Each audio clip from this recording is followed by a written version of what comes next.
প্রদত্ত উপাত্ত নিয়ে চতুর্ভুজ অঙ্কন করা।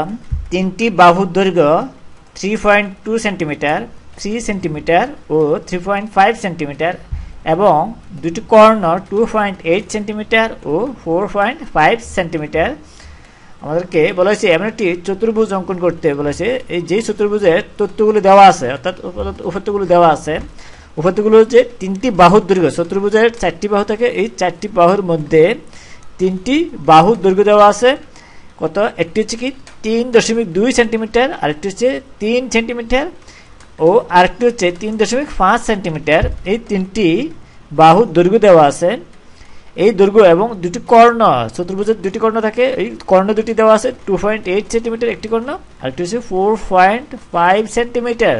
মনে করি চতুর্ভুজের 3টি বাহু যথাক্রমে আমরা যদি এ ধরি, এই এ সমান যদি এরকম হয়, এ সমান হচ্ছে কত? 3.2 সেন্টিমিটার যদি হয়, তাহলে আমরা যদি এর সমান একটা দৈর্ঘ্য মেপে নিই স্কেলের সাহায্যে, এই 3.2 সেন্টিমিটার আমরা ধরে নিলাম যে এতটুকু হতে পারে। স্কেল বসে আমরা 3.2 সেন্টিমিটার নেব।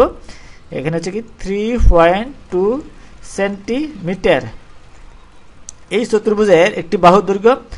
আর আরেকটি বাহু যদি আমরা নেই, একটি হচ্ছে কি 3 সেন্টিমিটার, আর আরেকটি বাহু সমান আমরা বি ধরি, বি সমান মনে করি বি আরেকটি বাহু, এই এর দৈর্ঘ্যটা যদি আমরা মাপি, এটা হচ্ছে কি 3 সেন্টিমিটার, 3 সেন্টিমিটার। এরপরে আরেকটি বাহু, এই 3টি বাহু দেওয়া আছে, তাহলে এই যদি আরেকটি বাহু হয় এরকম 3c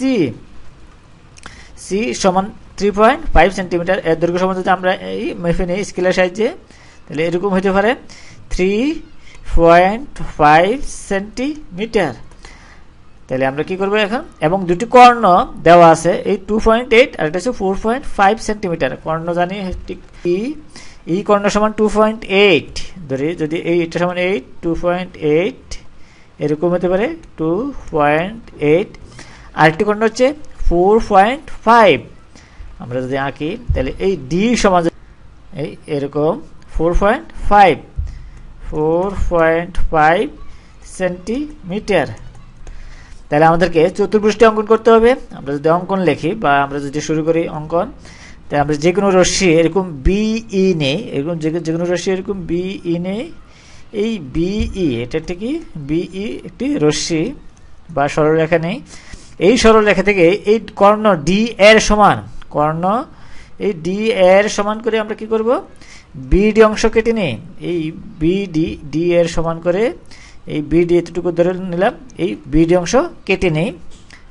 তাহলে আমরা কি করলাম? এই বিডি রেখা থেকে এই ডি সমান আমরা কি করলাম? ডি সমান বি ডি অংশ নেই এবং এই বি এবং ডি কে কেন্দ্র করে এ এবং বি এর সমান ব্যাসার্ধ নিয়ে এই বিডি এর এক পাশে দুটি বৃত্তচাপ আঁকি। আমরা যদি এই পাশে দুটি বৃত্তচাপ আঁকি, প্রথমে আমরা এই বি কে কেন্দ্র করে এই এ এর সমান 3.25 সেন্টিমিটারের সমান ব্যাসার্ধ নিয়ে আমরা কি করব?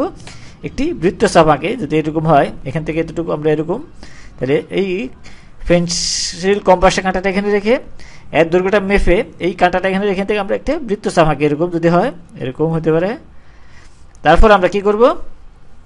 এই বি এর সমান করে ব্যাসার্ধ নিয়ে এখান থেকে এখান পর্যন্ত পেন্সিল কম্পাসের কাঁটা পেন্সিলটা মাথা এখানে রেখে কাঁটাটা এখানে আমরা দৈর্ঘ্যটা মেপে এই ডি কে কেন্দ্র করে এই এক পাশে দুটি বৃত্তচাপ আঁকি। এরকম যদি আঁকি আর ডি কে কেন্দ্র করে আমরা আঁকতে পারি, তাহলে এই পরস্পর কি করলো? এ বিন্দুতে ছেদ করে আমরা বি এবং ডি কে কেন্দ্র করে কি করলাম? এই দুটি বৃত্তচাপ আঁকি। বৃত্তচাপ দুটি পরস্পর এ বিন্দুতে ছেদ করে, তাহলে আমরা এখন এই বি এবং এ কে কেন্দ্র করে সি এবং এই ই এর সমান ব্যাসার্ধ নিয়ে দুটি বৃত্তচাপ আঁকি। এই যেই পাশে এ আছে তার বিপরীত দিক পাশে আমরা দুটি বৃত্তচাপ আঁকি। প্রথমে আমরা কি করব? এই বি কে কেন্দ্র করে এই সি এর সমান ব্যাসার্ধ নিয়ে আমরা কি করব?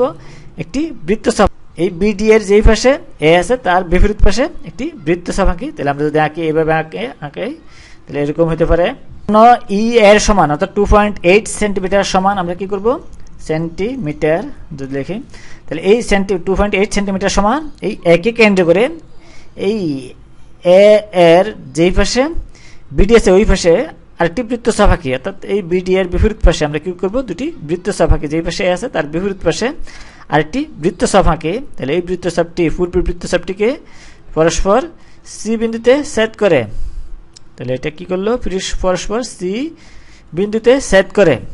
এখন যদি আমরা এই এ বি, এই বিসি, সিডি ও এডি যোগ করি, তাহলে আমরা যদি এ বি যোগ করি এরকম হবে।